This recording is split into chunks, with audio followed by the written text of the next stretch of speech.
Welcome back to Spider Red. It is March Madness time, so I'm going to give out my predictions on that. I'm just going to run through slides. I'm not going to talk about every game. I just don't have time before the tournament gets out. I would actually love to talk through all of it, but I'm just going to run slides on that to discuss kenpom.com. It's a website that does all the stats on college basketball, every single Division One school, so you can look through their ranking system, see what they believe is the best team, and it's pretty accurate before you go into a tournament. So it can really help you fill out your brackets if you look at, who has a really good defense, a really good offense. And most people talk about defense wins championships, but if you pay attention to KenPom's stat, it's actually the offense that wins championships in college basketball. So let's take a look at KenPom.com. So if you look at this is just a screenshot of the current rankings. And if you see the pinkish color highlight, those are the teams that made it into March Madness. But going through, you have win-loss. I'm going to skip that first one. But then you have adjusted offense, defense, and then you have tempo, luck, and then you have the strength of schedule. And the EM is efficiency margin, and I'll come back to that. But then you have your opponent's offense and defense strength of schedule, and then you have just an overall non-conference ranking. All of that leads to the adjusted efficiency margin. And if you look, Connecticut has a plus 32.21, so that makes them the ranked one team based off of these stats. Continuing to scroll down the list, you can see Auburn's at number 4, even though they're a 4 seed. They just won the SEC championship, but KenPom has Auburn as the 4th best team going into March Madness. If you look all the way down, North Carolina, which is a 1 seed, is actually the 9th ranked team, but it's just based off of all of these stats. Okay, moving over to, I do a spreadsheet on KenPom every year. I just look at the Final Four, and then I pull out the champions to look at the rank and just kind of get a 5-year average. You'll notice 2020 is gone because of COVID. But last year, UConn won. They were a 4 seed. But if you look, their offense was the 3rd best in the country, 13th best defense. If you look, the average of defense is 13 and offense is 2.8. So you want to look at teams that have a good offense along with a good defense. Let's dig a little deeper into KenPom's champions. So we're looking at this. He started in 2002.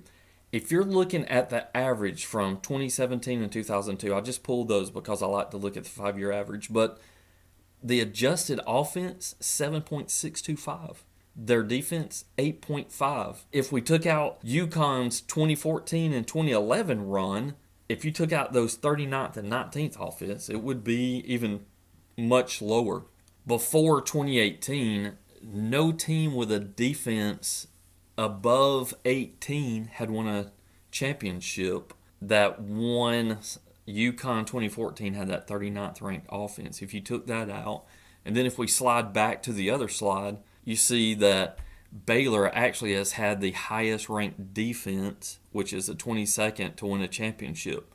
But man, if you start going through all of those offenses, look at that. On this slide, 3, 6, 2, 2, 1. And then if we swing back, 9, 3, 3, 39, 7, 2, 19.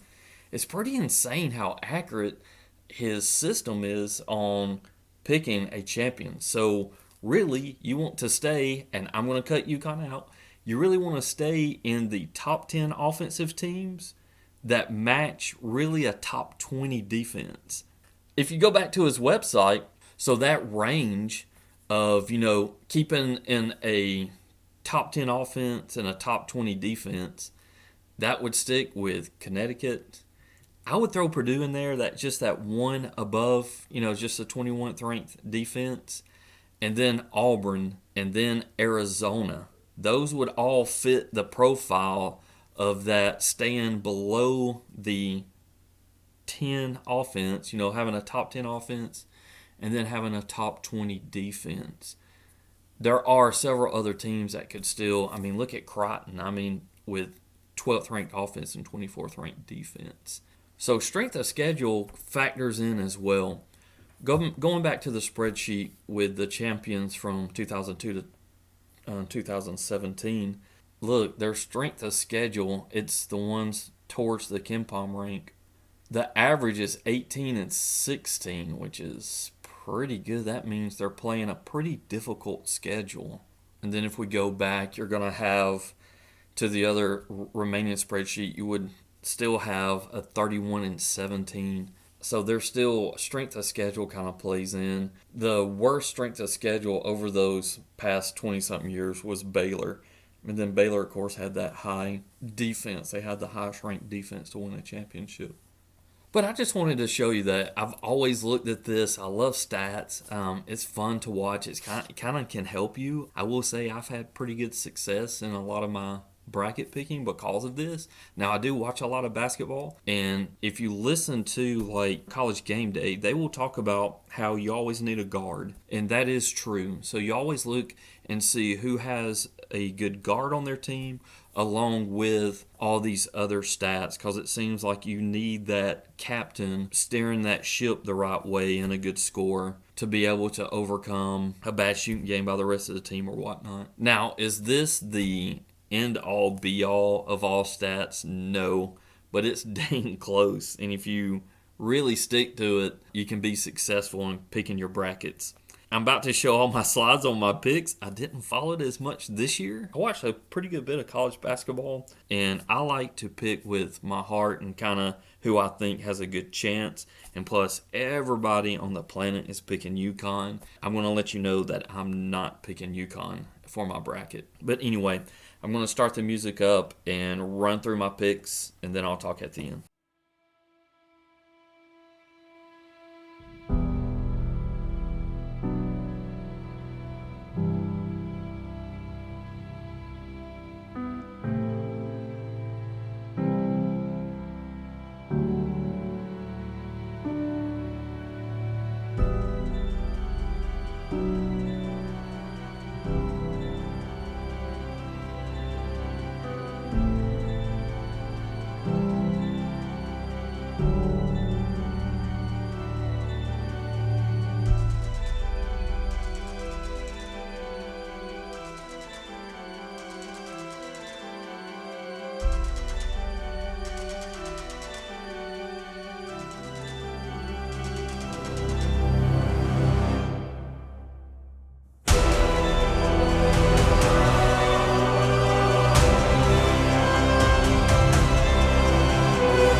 Arizona Wildcats, your national champion. Well, there's my bracket. And man, I didn't realize I went so chalk on the East and West, like the left side of the bracket. I didn't so much on the South and Midwest. But recently, only about one seed makes the Final Four, and that's kind of what I did with UConn. And I think Crichton is a very good basketball team. I would like to see them advance pretty far. But anyway, always thank you for listening to Spider Red. Tell somebody you love them. Later.